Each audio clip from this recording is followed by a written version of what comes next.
this one is the first center called as Muladhara chakra. Now the word Muladhara means, Mula means the root, Adhara means the support. So this is the support of the root. The root is this Kundalini, and this is the support of the Kundalini, and this is the chakra which is bestowed upon by a deity called Sri Ganesha, who is the embodiment of innocence.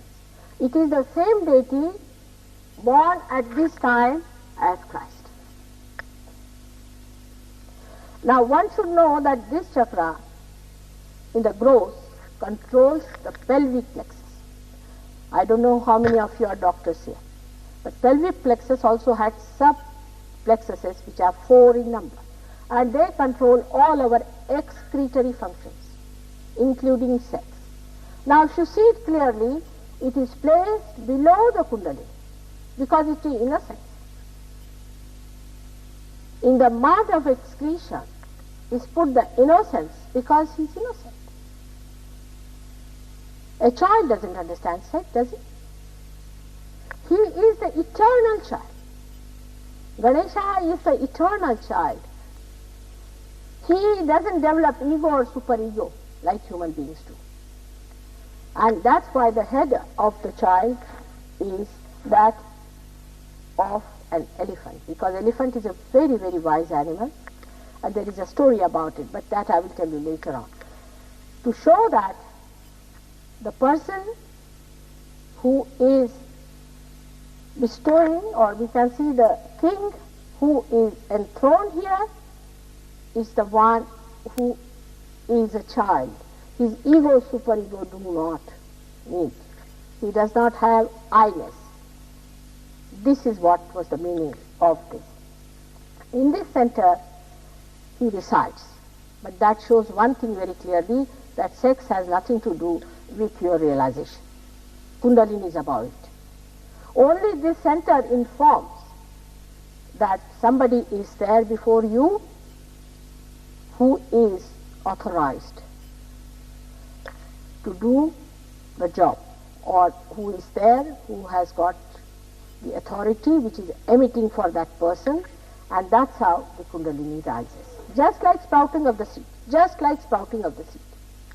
This is the primule, you can say, of the seed which rises, but the information comes through this in here, that there is somebody who is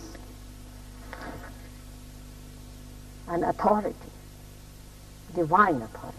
Authority word is very, very aggressive. Divine authority is very loving, and such a person is there, and the Kundalini rises immediately. This is how the Kundalini awakening takes place. So the first and foremost thing we have to know, that sex plays no part in Kundalini awakening. First purification point comes here. The first purification comes here. Let us face it. Of course, you will be purified when the Kundalini rises. But I must tell you, when this center is catching, the Kundalini is sucked back.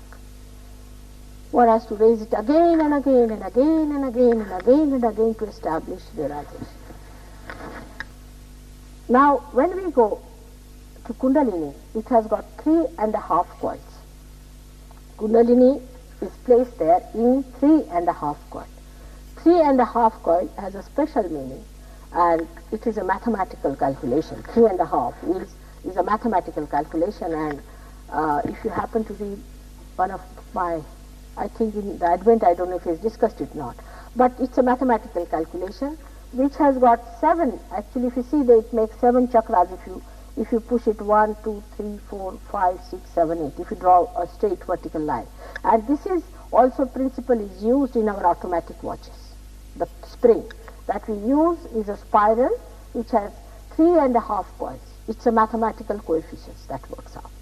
Now this Kundalini is placed in the sacrum bone, called as sacrum. That means Greek knew that it was a sacred bone, and it is said that when the body burns, this bone doesn't burn.